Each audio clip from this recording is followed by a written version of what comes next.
नमस्कार मेरे प्यारे दोस्तों, मेरे चैनल स्कैरी कॉर्नर में आपका स्वागत करता हूं।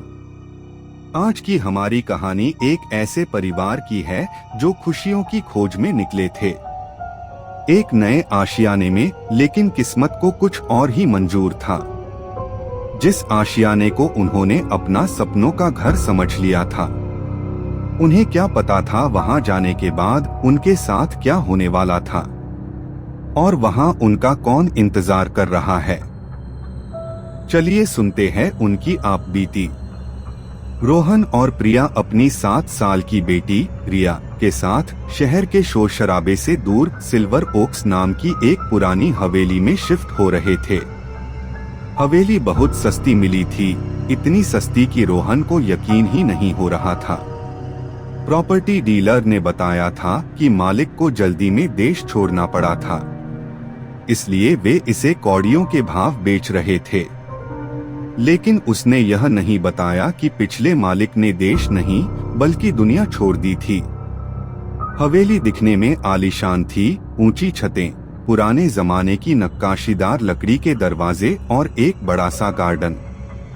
लेकिन जैसे ही उन्होंने मुख्य गेट के अंदर गाड़ी रोकी, एक अजीब सी ठंडक ने उन्हें घेर लिया। बाहर जून की गर्मी थी, लेकिन हवेली के परिसर में घुसते ही ऐसा लगा जैसे दिसंबर की रात हो। पापा, मुझे यह जगह अच्छी नहीं लग रही, रिया ने पिछली सीट से सहमते हुए कहा। रोहन ने हंसते हुए कहा, अरे बेटा, बस पुरानी है इसलिए थोड़ी अजीब लग रही है। पेंट होने के बाद यह महल जैसी लगेगी। वे अंदर गए। सामान रखने का काम शुरू हुआ। प्रिया जब किचन में सामान जमा रही थी तो उसे लगा कि कोई उसके ठीक पीछे खड़ा होकर सांस ले रहा है। उसने झटके से पीछे मुड़कर देखा, लेकिन वहां कोई नहीं था। उसने इसे थकान मानकर नजरअंदाज कर दिया। रात हुई। पहली रात हमेशा अजीब होती है, लेकिन यह रात कुछ ज्यादा ही भारी थी। सन्नाटा इतना गहरा था कि घड़ी की टिक टिक भी हथौड़े जैसी लग रही थी। करीब 1 बजे रोहन की नींद एक आवाज से खुली, खींचने की आवाज, जैसे कोई भारी चीज फर्श पर घसीट रहा हो। सर्र सर्र सर्र आवाज ऊपर वाले कमरे से आ रही थी, जो उन्होंने अभी तक खोला भी नहीं था और लॉक था। रोहन ने टॉर्च उठाई और प्रिया को बिना जगाए कमरे से बाहर निकला। सीढ़ियां चढ़ते वक्त उसे लगा कि सीढ़ियों के नीचे अंधेरे में कोई दुबक कर बैठा है, लेकिन टॉर्च घुमाने पर वहां सिर्फ धूल थी। वह ऊपर वाले कमरे के दरवाजे पर पहुंचा। दरवाजे के नीचे से एक ठंडी हवा आ रही थी। उसने कांपते हाथों से हैंडल घुमाया। दरवाजा लॉक होना चाहिए था, लेकिन वह एक भयानक चरमराहट के साथ अपने आप खुल गया। कमरा खाली था। बस बीच में एक पुरानी धूल से भरी हुई रॉकिंग चेयर, झूलने वाली कुर्सी रखी थी, और वह कुर्सी धीरे धीरे हिल रही थी। उस पर कोई नहीं था, फिर भी वह ऐसे हिल रही थी जैसे अभी अभी कोई उस पर से उठकर गया हो। तभी रोहन का पैर किसी चीज पर पड़ा। उसने नीचे देखा। वह रिया की गुड़िया थी, लेकिन रिया तो नीचे सो रही थी। गुड़िया का सिर धड़ से अलग था और उसकी प्लास्टिक की आंखें निकाली हुई थीं। रोहन का दिल जोर से धड़का। उसने फौरन नीचे भागने का फैसला किया। जैसे ही वह मुड़ा, दरवाजा धड़ाम से उसके मुंह पर बंद हो गया और उसके ठीक कान के पास किसी ने भारी आवाज में फुसफुसाया, तुम गलत जगह आ गए हो। रोहन उस रात किसी तरह कमरे से बाहर निकल पाया था, लेकिन उसने प्रिया को कुछ नहीं बताया ताकि वह डर न जाए। अगले 2 दिन अजीब घटनाओं से भरे रहे। खाने में सड़े हुए मांस की बदबू आती, नल से कभी कभी खून जैसा लाल पानी निकलता और फिर अचानक साफ हो जाता।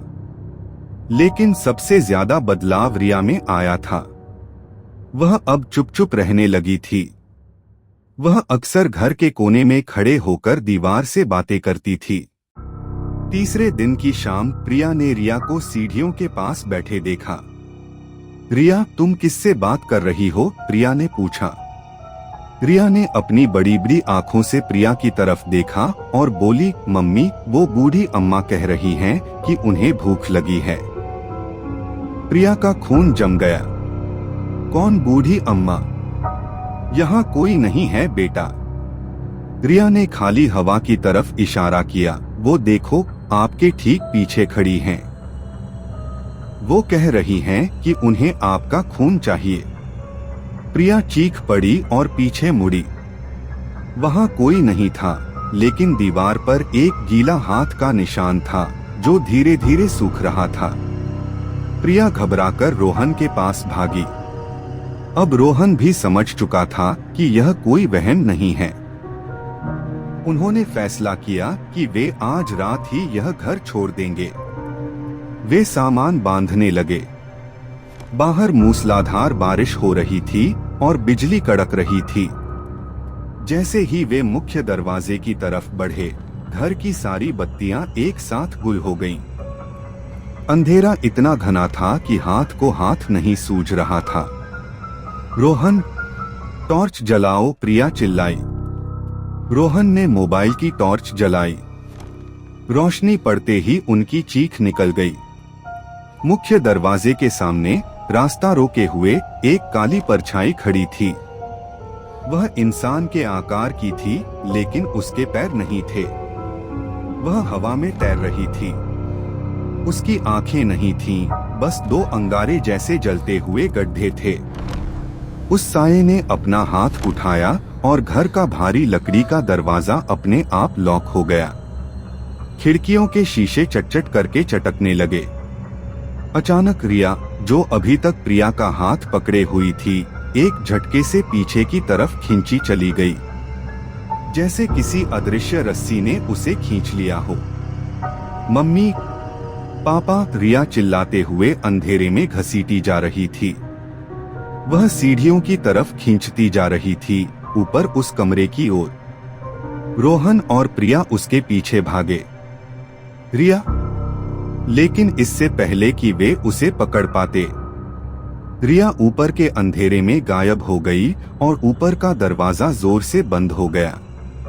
अब पूरे घर में सिर्फ रिया की चीखें और एक भयानक राक्षसी हंसी गूंज रही थी। रोहन ने पूरी ताकत लगाकर उस बंद दरवाजे को तोड़ने की कोशिश की। रिया, डरो मत, पापा आ रहे हैं। वह चिल्ला रहा था और प्रिया पागलों की तरह दरवाजे को पीट रही थी। अंदर से रिया की आवाज आई, लेकिन अब वह उसकी आवाज नहीं लग रही थी।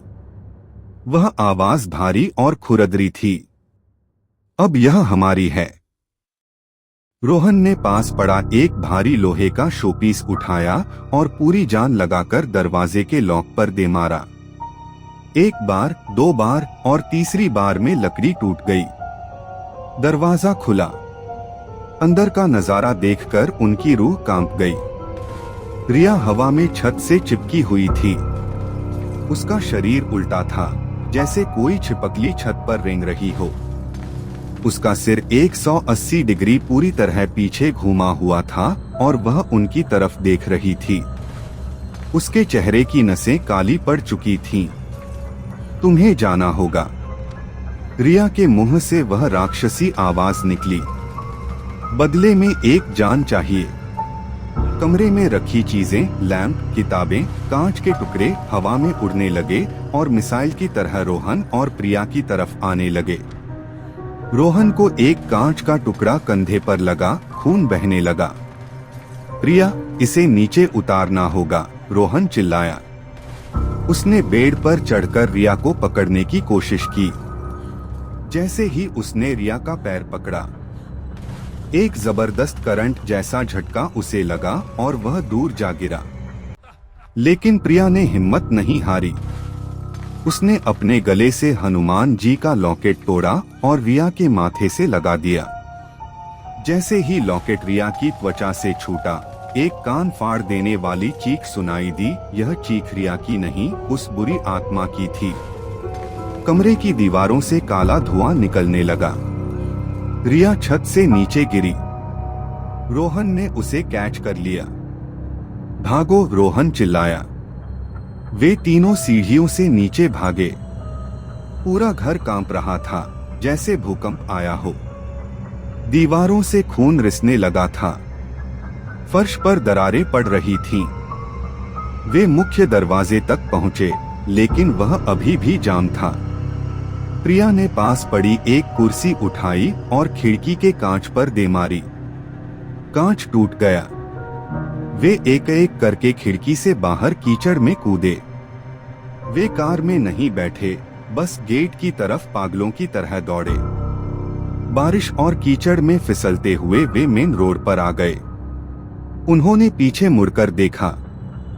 हवेली के ऊपर वाले कमरे की खिड़की पर वही बूढ़ी औरत खड़ी थी। वह उन्हें देख रही थी और धीरे धीरे हाथ हिला रही थी। उसके चेहरे पर एक शैतानी मुस्कान थी। वे वहां से तब तक भागते रहे जब तक उन्हें एक पुलिस पेट्रोलिंग कार नहीं मिल गई। आज उस घटना को 1 साल हो गया है। रोहन और प्रिया दूसरे शहर में रहते हैं। रिया अब ठीक है, लेकिन एक चीज बदल गई है। रिया अब कभी शीशे में नहीं देखती, और जब भी वह सोती है तो कभी कभी नींद में एक अलग भारी आवाज में बड़बड़ाती है। वो अभी भी इंतजार कर रही है।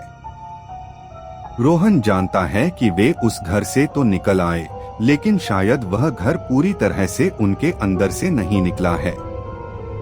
आशा करता हूं कि आपको यह कहानी पसंद आई होगी।